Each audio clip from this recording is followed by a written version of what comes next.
Welcome to Kim and Friends, where we laugh through the chaos, cry whenever the hell we feel like it, and always keep it real. Because as women, the conversations we have and the stories we share behind closed doors need to be heard out in the wild. I'm Kim, and I appreciate you taking the time to listen today. I really hope something resonates with you.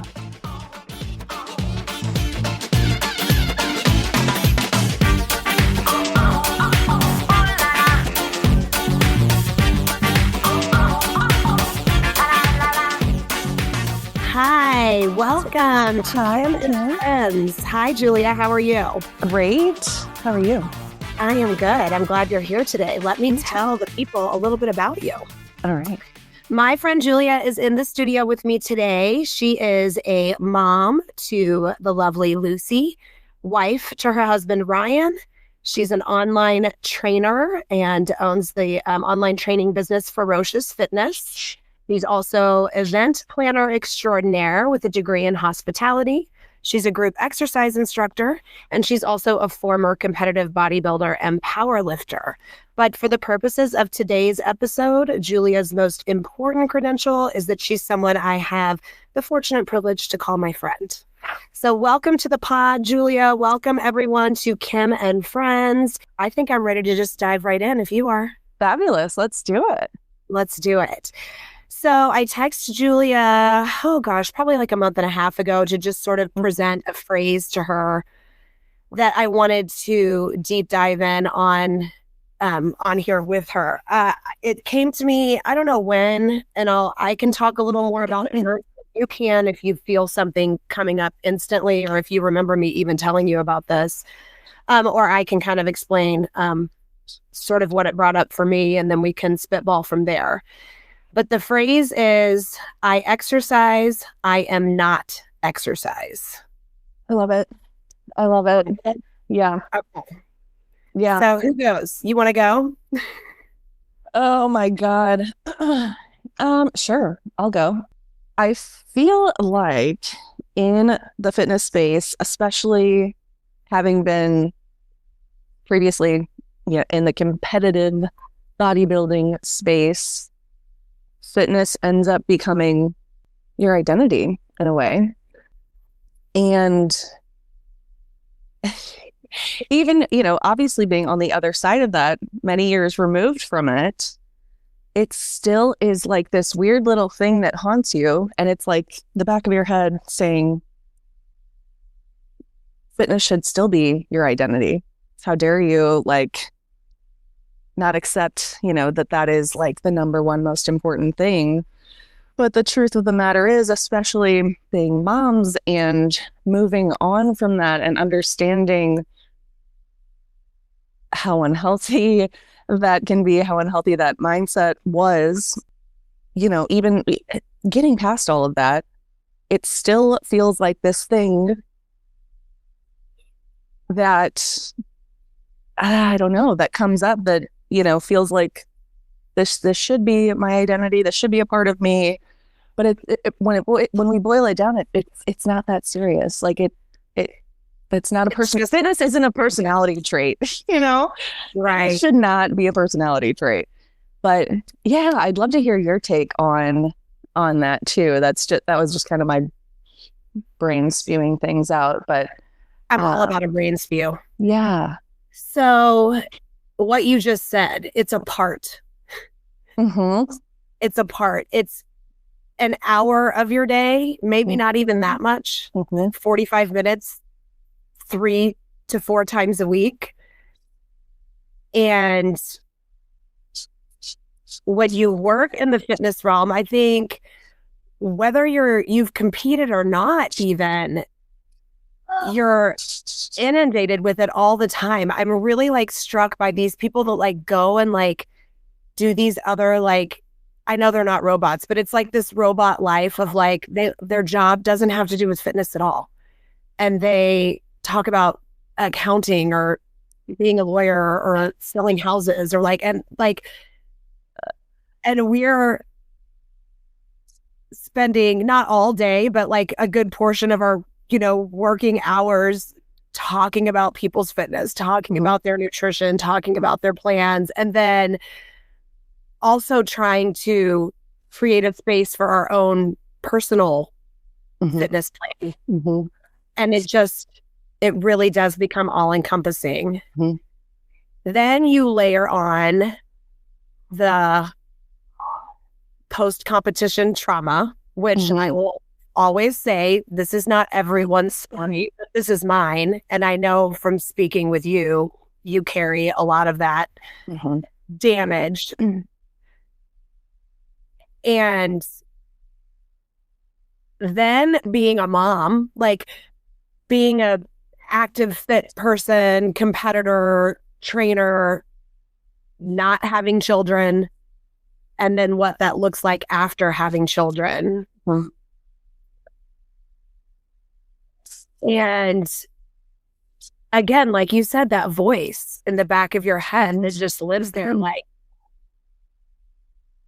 move the bullseye. You're not doing enough. You need a goal. You need to be progressing. You need, progressive overload and constant progress. And if you're not lifting, even just 2.5 pounds heavier for the same amount of reps from one week to the next, what are you even doing?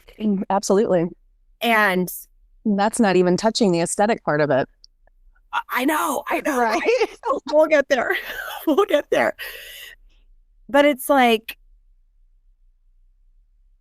I'm doing a lot. I'm doing a lot for my head and my heart and my soul and and I know that.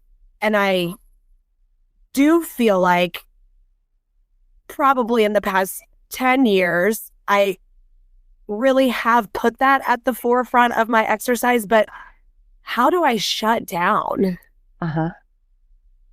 that you're not doing enough? You're not doing enough. You're not doing enough.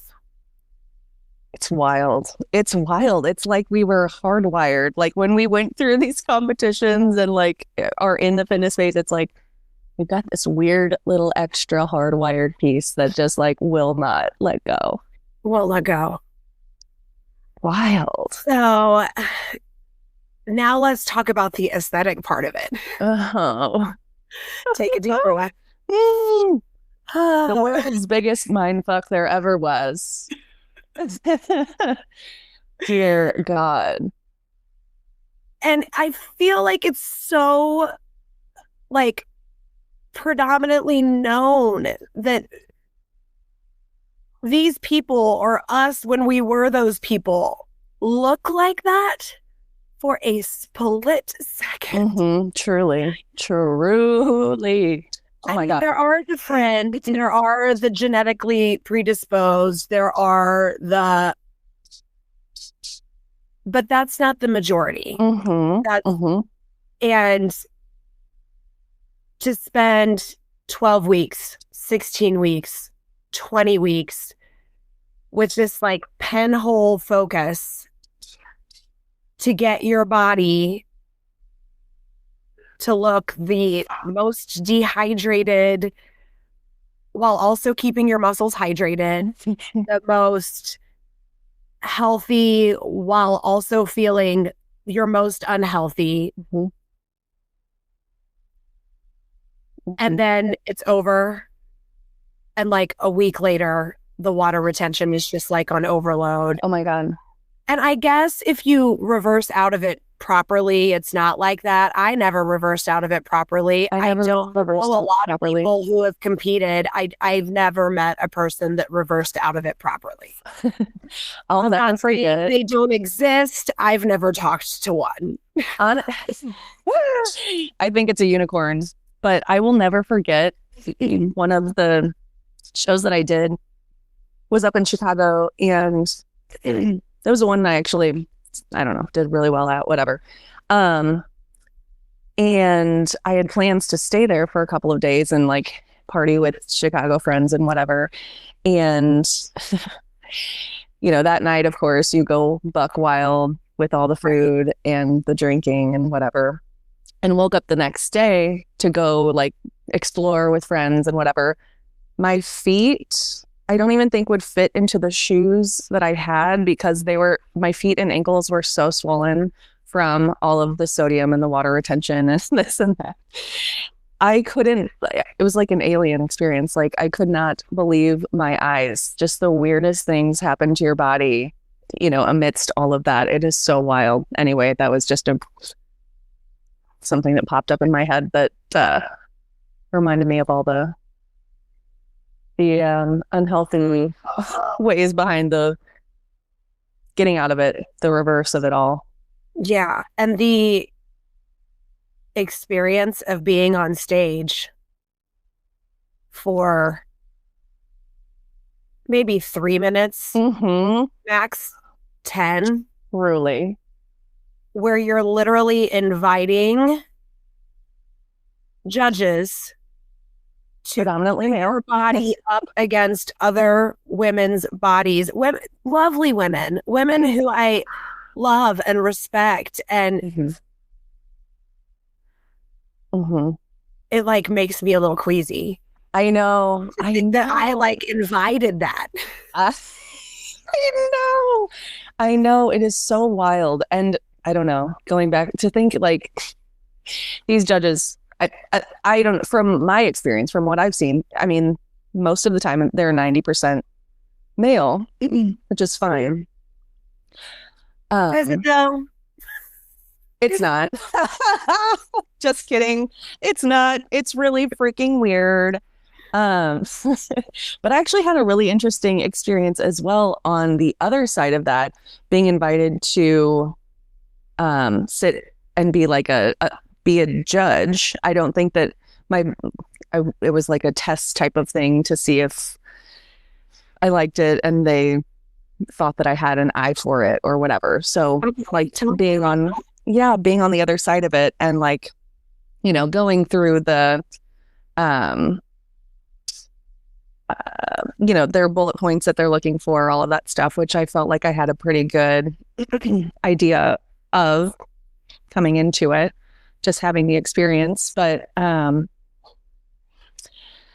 I feel like it boiled down a lot to just personal preference. You know what I mean? Like what that other judge, just like a snap judgment of, whether or not they looked like they were a good looking person type of a thing. I don't know. I hate to say that out loud, but I couldn't see eye to eye with the other folks that were on that panel.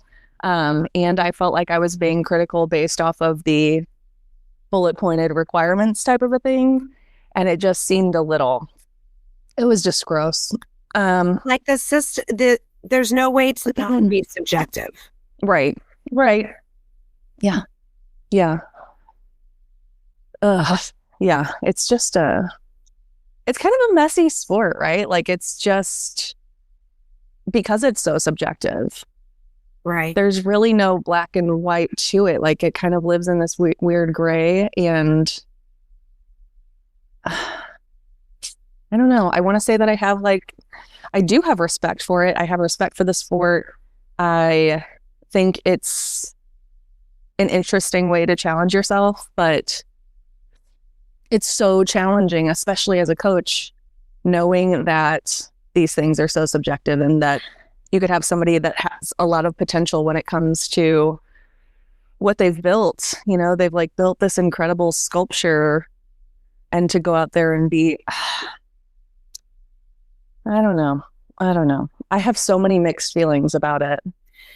So obviously we spent a lot of time thinking about this, and I think what it boils down to for me is I have so much respect for the process that it takes to get to the stage. But what actually happens at the end, for me, was devastating. Yeah. And again, I can only speak for me, but I have talked to a lot of ex-competitors, and I do still follow a good number of people who are still currently competing. And I know what it takes. I know what they're doing. And I'm a process person anyway. Mm-hmm. I Mm-hmm. get into the nitty gritty. I'd rather get ready for a party than go to it. Right, right, right. I love that. um, but yeah, that's where it just kind of loses me. Uh, yeah, it's So, and then speak a little bit, Julia, because you trained competitors too. I never got mhm, into, I had one girl that I trained for a show and she actually did really well and that was awesome. But I never really branched into that side of things. So talk to me a mhm. little bit about what that looks like. Oh, well,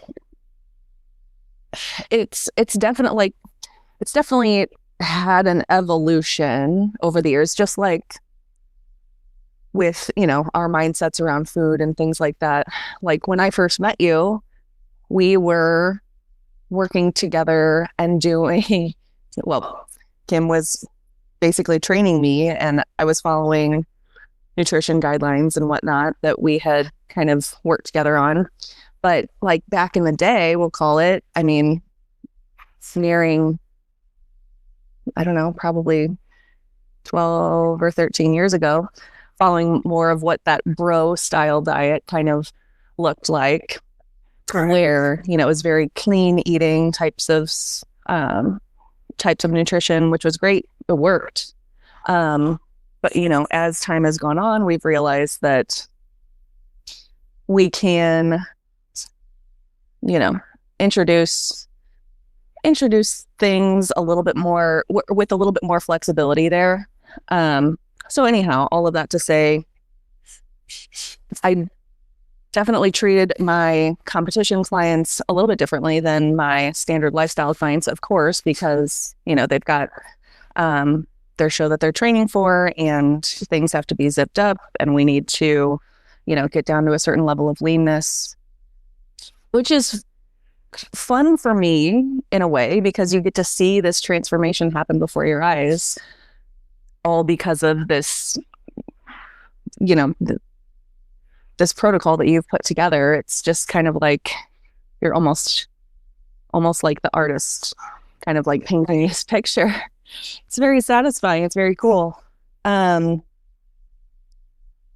and that piece, I mean, just like a nod to what you said, like the process of it all is cool. It's fun. It's like it's a science experiment in a way. You're seeing how these women's bodies respond to the protocol that you are putting forward. So that part is fun. And honestly, most of the time the client enjoys it as well.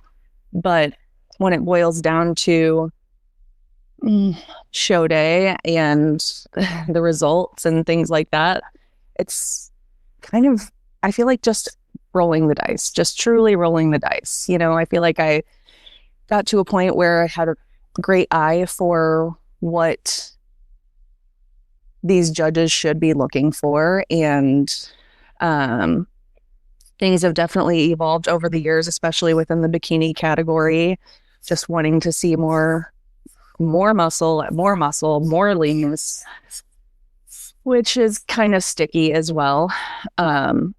To see that have happened kind of before your eyes, but Correct, because then it if I understand this correctly, it becomes more about loopholes oh, and like absolutely. find a way to skirt the system and still test clean and be natural, but like what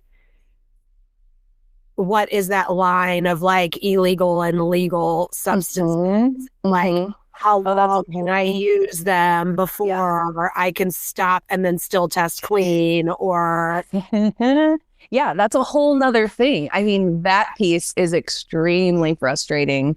The fact that so many women are using these performance enhancing drugs, which is fine. If that's the route that you want to go for it. But I will always be upfront with my clients.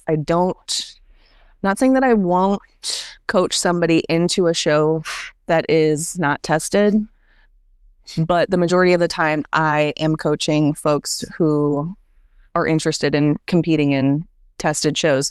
However, like you said, you don't know where the loopholes are. And it's just wild to think that so many of these women are using these things. And I am absolutely not a lick of interest in learning about these drugs. And who am I to prescribe this kind of thing to a client and really, really, really have the potential to harm somebody or, create long-term lasting impact on Right. so many things. But yeah, that's another element that just like has really impacted bodybuilding in such a big way. It seems like, yeah, again, the majority of people, it seems like are using something, and Right. it just doesn't feel like a fair playing field, for folks that aren't interested in something like that. And I would just wonder too, just speaking personally, if I were to coach competitors, like being able to keep that line between like, okay, I'm the sculptor, but like not stepping into, or maybe you do step into it and what that looks like, concern for the long-term damage, concern for their mental emotional state, concern for, creating disordered eating. Mm-hmm. And they're adults. They signed up for this. But I was an adult and I signed up for it and I had no idea Yeah.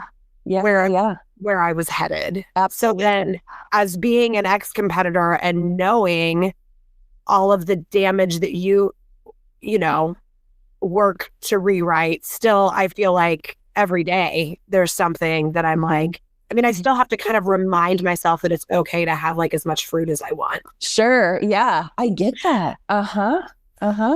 So Wild. yeah, talk a little bit about that. Like, you don't train competitors anymore though, do you? It's been probably close to a year since I've trained a competitor. Okay. So the clients that I have right now are exclusively lifestyle clients. But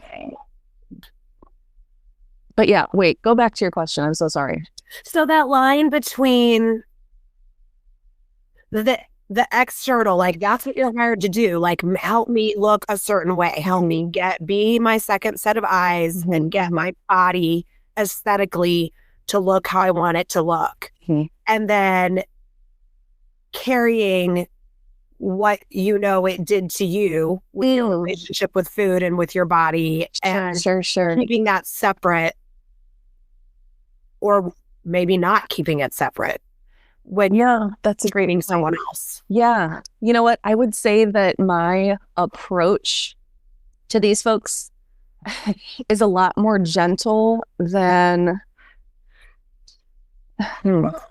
my approach to that type of client is much more gentle, much more graceful than how I was treating myself when I was coaching myself through competitions. If that makes sense. I feel like it does. Like I know when to give a diet break. I know when the conversation is getting too unhealthy and we need to kind of take a step away and say like, this isn't the end all be all type of thing. I would say that my experience has impacted my coaching so much. And yeah, I think that I'm just much more gentle with these folks and really like try to tap into like kind of the psychology behind it, like having really open conversations about how they're feeling and why. And not to say that I did any of that perfectly, but I would be curious to talk to a few of my competitors to see if they feel, like they have a disordered mentality behind food or training, just to kind of get that perspective and see how much they've been impacted by dieting so hard and training so hard. That's an interesting question. That's something. Well, I think that I'm picking up on you talking about treating, just in general, I think that concept of like being able to extend more sympathy, more empathy, more kindness and compassion to others than we can to ourselves. Yeah. Yeah. It's just like in general in life and specifically being a woman in the world, because that's something to a lot when I find myself being harder on myself is what would I tell me if I were my friend? What would Yeah. how would I like give myself the same compassion other people? Yeah. So I think that's beautiful. And I think that that's really, you're to be commended for being able to make that leap and be able to help people towards their goals and hold that compassion for them in that way. So I think you're to be commended for that. Thanks. Thank you. Let's move away from the bodybuilding realm and just talk about. So I will say, I didn't even talk about how you and I really met or got to know each other, but it was about, I want to say like 13 years ago. Yeah. And Julia was training at the studio that I worked at. She was getting ready for her wedding. And you were working completely in the event planning space then. I think it was predominantly wedding planning and you weren't a trainer at all. And then I moved away, you became a trainer, and you all of a sudden were this like huge presence in my social media. And you just got it. I feel, I mean, and maybe it wasn't, I mean, you may have worked really hard and done a lot of research and taken a bunch of classes and figured out how to work that social media space. But I feel like we're similar in age. You're a little bit younger than me, but we're sort of that first generation of social media trainers. Yeah. And I admittedly never have figured it out. And you seem to have figured it out. You had lots of followers. You had a constant presence. I mean, I don't even know if it was Reels then when you were first doing it, but like your videos and your content was always like really like consistent and engaging. And I want to hear a little more about that, about how you sort of built that on. That is so funny that you have that perspective of it. I think I just decided one day, like, I make myself laugh all the time. I'm like, I'm just going to show up on camera, and whether I am the only person laughing at myself or not, like, I'm just going to have fun with it and put stuff out there. So there was at least one other person. I was laughing at everything.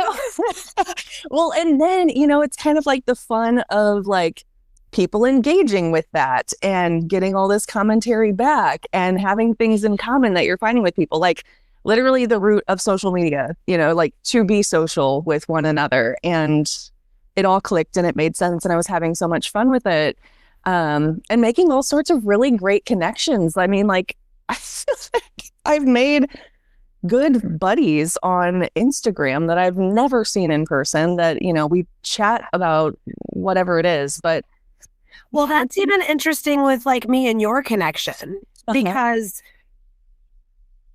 we spent a lot of time in the same room together in that first like year that we were in the studio together. But then I moved away, you went on with your life, and we haven't even, I mean, I think we've had like one lunch up until recently when we started working together again. Yeah. So we probably spent, aside from the time in the studio, collectively 10 hours in the same room together. Yeah. But if somebody was like, do you know Julia? I'd be like, oh my God, she's like one of my greatest friends. Yes. Yes. And it comes from the way that you were on social media. Like the joke about like having a couple of drinks and then you're just like messaging influencers like they're your best friends. Like I can remember just like writing paragraph DMs to you, like. And it's like, it was so much fun. Like that was so much fun. Like, I think that social media has evolved and I haven't necessarily kept up with it. I will, kind of be random on there and post things from time to time. But, lately with the state of the world and things like that, I don't know, it's just not on top of mind these days. And, there's a lot more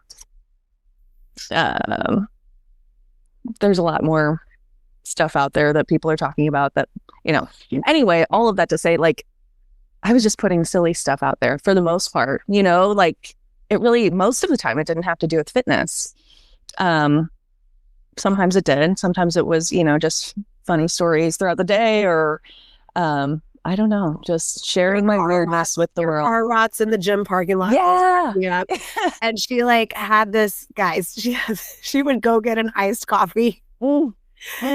And she wouldn't let herself drink any of it. Like, this is like your little treat for after your workout. That's a life hack. Super funny. Oh. And I would say, say what you will about social media, but I guess I look at it the same way I look at the world. Like, I have to believe that there's so much good out there. Sure. That like what we get inundated with and what we get bombarded with is the fringe. Sure. And just like we were just talking about, like, look at this beautiful relationship that you and I get to have that wouldn't exist had it not been for social media. It's so true. And I would argue that social media space needs more of your silliness, needs more of all of our silliness. Like, yeah, I would agree. More silliness, more cute dogs, more babies, more laughter, because I feel like I've done a fairly decent job of curating my algorithm to where I don't get spewed with all of the negativity but then like something will happen in the world and then it just like breaks through and makes its way in. And I'm like scrolling. I'm like, where's the funny? Where's the laughter? Where's the dances? Where's like, can we get back to that? And I'm saying that I don't want to be informed, but I don't need a 24-hour stream of informed. Like, I feel you. So I would ask you to please get on there and be silly again. I really should. I really should. Maybe I'll start today. Do it today. I'll do it today. And then let's talk about, now that we are approaching middle-aged dumb, and I'm slightly more middle-aged than you, but it's just like, you're about to be 40. Is that right? I am 38. Okay. So it's approaching. It is approaching. And now we have like this next generation of social media fitness influencers, and they're all up in our feeds. Yeah. And it's really striking to me like how cyclical it all is, because I mean, it is new to them. So it is not, I'm not accusing them of being disingenuous, like in the least. Like, I follow so many beautiful, wonderful 20-something fitness professionals, and I trust their advice and I respect them and I admire them. It's not meant to be, like that I'm saying something bad about them. But I'm like, honey, we've been eating cottage cheese for 8 years. My mom and dad ate cottage cheese on diets when I was a kid. Like, cottage cheese is not new. Not new, honey. No. It's so funny. Yeah. There's the fresh fitness coaches. Yeah. And I guess also just that transition from how I thought about exercise before I had kids and before I had a family, and what I thought it would look like after I had a family, and then the reality of what it actually looks like. Yes. Oh my gosh. I think I did a post on this, or maybe it was like in a story or something like that.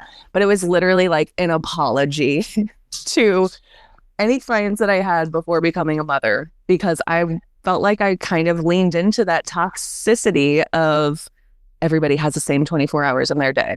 And then I became a mom and I'm like, not everybody has the same 24 hours in a day. If you are a 22-year-old, bachelorette hanging out in her cute apartment, with as an influencer, with all the time in the world to work out and meal prep and like, no, we don't have the same We don't have the same 24 hours in a day. But until you're in it, until you understand it, until you are a mom, you have no idea. You have no idea what, those friends, clients, family members have kind of gone through and how much it changes everything. But anyway, back to that. I really felt like I had to apologize to any like mom clients that I had before that, where I didn't have this perspective because I mean, like anything, like better, you do better. I mean, right. I think it was just last week on my episode that I sort of issued that same apology. I'm like, to those that I trained 15, 16, damn near 20 years ago, like, whatever I did to you, I know better now. I'm sorry. And even, women who don't have children, as they age and their priorities shift and change and their bodies don't react the same way to the same stimuli. It is astonishing. Like, childbirth definitely does a number on the body and you have to sort of reintroduce yourself to your body. But I think all women, as we age, some days you wake up and you're like, when did this wrinkle get here? Or when did this area of fat arrive? And do I love it? Do I hate it? Like, right. I mean, I think we instantly hate it, but I think it would benefit all of us to be like, maybe I like this new part of myself. Right. More of me to love, right? Right. Yes. I have to remind myself so often, it is a privilege to age. It is a privilege to age. And those are the things that come along with it. It's so hard though. And, fat is a protective cushion for our organs. That, yes. Not all fat is bad fat. Right. And fat makes your skin lay flatter on your face too. That's true too.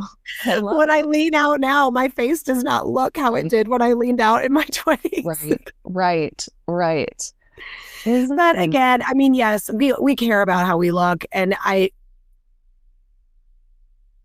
wouldn't say struggle with that, but even that is sort of like a dialogue that's running in my head, like this sort of movement to just remove aesthetics from the equation when we talk about women. And I want to feel attractive. I want to look aesthetically beautiful, maybe not for as many other people in the world as I used to. Like, it's not even so much about like the validation anymore as it is just the like coming from within. Like, when I feel more attractive, I have better energy. When I move through the world better, I'm happier, know? So, but then this is another topic I had for us to talk about. I'm jumping like 3 topics, but like, then we're raising girls, right? Right.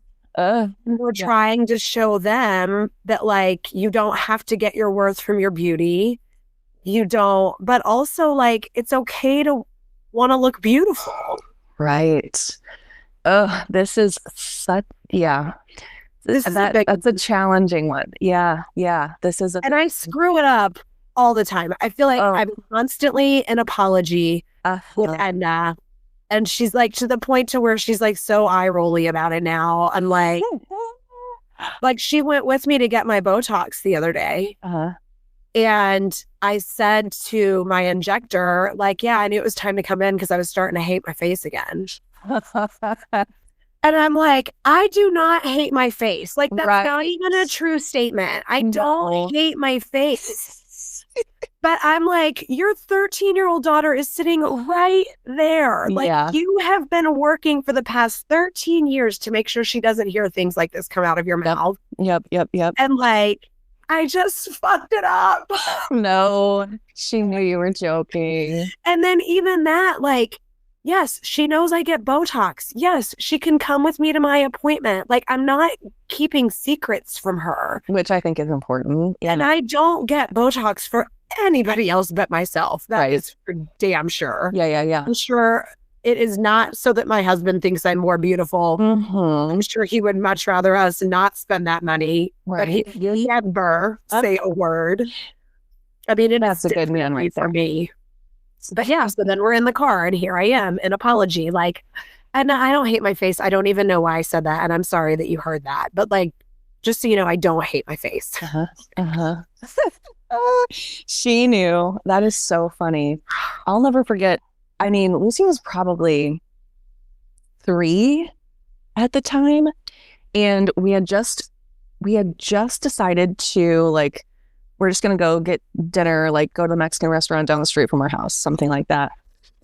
And I just like threw something on and I looked in the mirror or whatever. And I was like, oh, or I think I said out loud, like, ooh, she is looking a mess or something like that. Like jokey, but you know, and I want to say she got tears in her eyes. She just hated whatever came out of my mouth.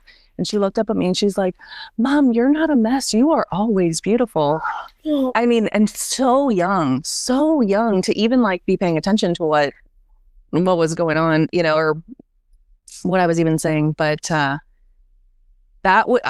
kind of am glad that I got that little gut check, reality check, because it's made me so much more mindful. Like she truly is looking up to me, looking, you know, listening and understanding, you know, what that looks like and, you know, what self-love really, really looks like as well. It's so crazy. But it's so challenging. It's so... Because like, I do look a mess sometimes. Right. And if I say it, I'm fine with it. Yeah. Like, this is me. I look a mess. I'm not going to fill in my eyebrows. I'm not going to put on mascara. I'm going to go get down on some chips and queso and have a marg and not care. So it's more like, what am I communicating and how are they receiving it? Like, I look a mess and I don't care. Right. Yeah. Because I do like to get it together and I do like to present in a way that I feel like good in my body and attractive, I guess, to myself. Like, just exuding that, like, I feel good about how I look right now. Yeah, absolutely. I always have to do that. Right. Yeah. It is such an interesting fine line, or, you know, just like there's so much to it. For example, this is, I don't know, is kind of in the same vein, but kind of not. But let's go.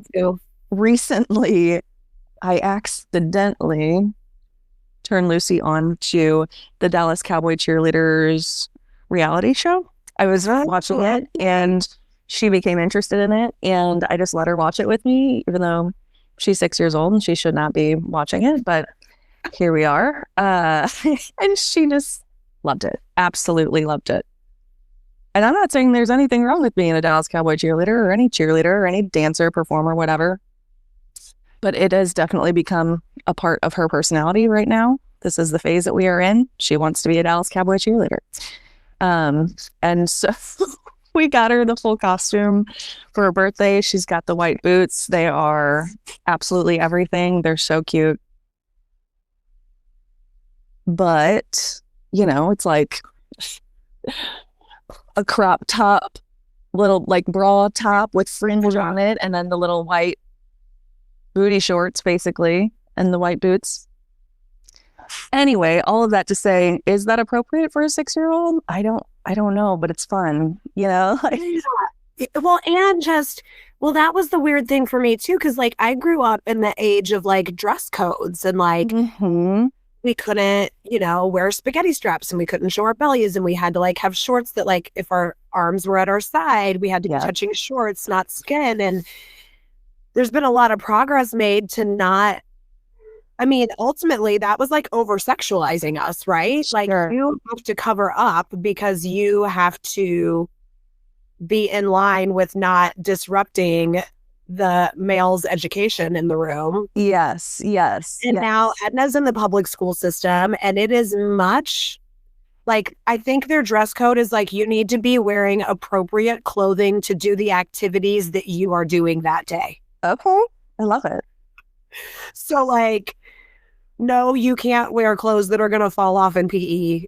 No, you probably, so it's so, and now she, crop tops were all the rage. Apparently they aren't anymore. I tried to. Oh, they're not cool anymore? I don't know. I tried to get her to wear a crop sweatshirt the other day, and she was like, I don't like cropped. And I'm like, everything was cropped like 18 seconds ago, but okay. Like, oh, how do you keep up? But just like all of 7th grade, it was like crop tops. Yeah. Crop tops and like high-waisted cutoff shorts or sweatpants, which I love. I'm like, let's wear sweatpants everywhere. I'm a big fan of dressing up with sweatpants. Yeah, yeah. And just being like, oh, is that okay? Like, do I mind if she shows her stomach? And it's like, well, does she mind if she shows her stomach? Right. Good point. Because it's a stomach.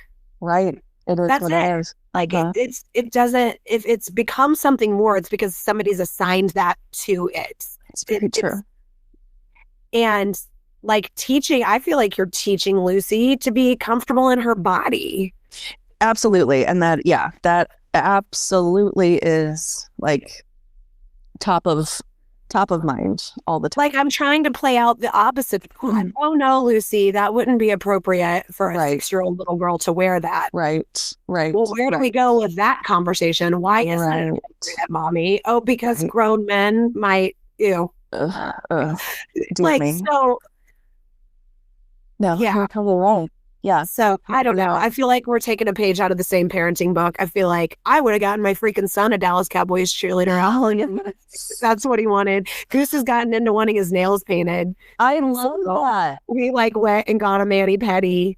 And then I'm like, okay, I can't keep up with this. Me, you, and Edna can't all three be getting mani-pedis all the time. So I had to like buy, he wants some silver. So we keep his fingernails and his toenails silver now. And the funny thing is, no one at school gave him any problem about it except for 2 boys in the bathroom was like, nail polish is for girls. No. Well, the whole reason he wanted his nails painted is because he watches this influencer on YouTube. It's a man, not that this matters, but like a straight white guy that keeps his fingernails painted black and white alternate. So he wasn't even influenced in any sort of like way that like stereotypically you would think he would be. Sure. Like, yeah. Great white dude that plays video games on YouTube that has his nails painted. And he's like, I think that's be really cool to have like silver nails all the time. And I'm like, let's do it. It is. It is cool. It's super That's amazing. That's so funny. I love that. Yeah, it is so. I feel like you don't get a manual with the children, and that can be a little challenging at times. But it's like we try really hard to not talk about the way that other people look, and that's been an ongoing conversation for a long time. And it's so interesting what their little brains come up with. Like, I don't think she's ever pointed out like somebody being overweight or whatever that means anyway. But, or, trying to think of another example, but more so like she'll have really great questions around like, and honestly, I think like, she's made a comment, like a question about a guy having his nails painted or like a guy that has like super long hair or something like, why does that person have extra long hair or, whatever. And it's like, oh, because that's what makes him feel cool. Like, doesn't he look cool? She'll be like, yeah, he does look cool. And like, that's kind of the way that we navigate that type of stuff. But that doesn't mean it's not challenging. Sometimes they've got these questions that are like, whoa, wasn't ready for that one. Not sure. Yeah. Fun. And then you're just, in real time, you're like, I'm driving. I can't like Google any of things right now. Right. I can't ask ChatGPT about that one. Yeah, I know. Like one of my go-tos is like, it's okay to not have opinions about things. That's a good one. We don't have to have opinions about everything. Like, sometimes mommy finds herself having an opinion about something that has zero bearing on her life. So I just have to stop and think, does this affect me in any way at all? Yeah, that's so good. It doesn't. So I don't need to have an opinion on it. That's so good. But I think an observation is different than an opinion, and that's important too. Like, it's okay to observe that most men have short hair and that man has long hair. And most men that I see don't have their nails painted and that man does. Yeah. That's not a judgment. That's just an observation. Right. And I think that's one thing I like about kids is that like they just like speak their hearts and speak their minds, and any judgment or that's something that we're putting on it. That's so true. They're just so true. They're just curious. Yeah. Yeah, that's so funny. Yeah, and Goose is good for those too. God, I wish I could think of some right now. He just comes up with the most like off the wall observations. I'm like, what an interesting way to look at that. Oh my God. Yeah. They're so funny. Well, I feel like we're coming to a good close here, Julia. Is there anything else that you want to talk to me about? Is there anything you want to go back to? And though I have a good question. Yeah, let's hear it. Is there anything today that you thought about like leading into this? Like, I definitely don't want to talk about this that maybe you would feel comfortable talking about now. Oh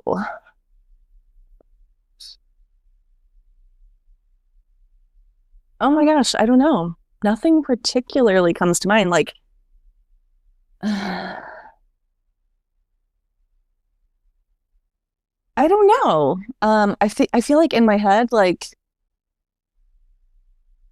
there were a couple like taboo subjects that probably are still taboo. Okay.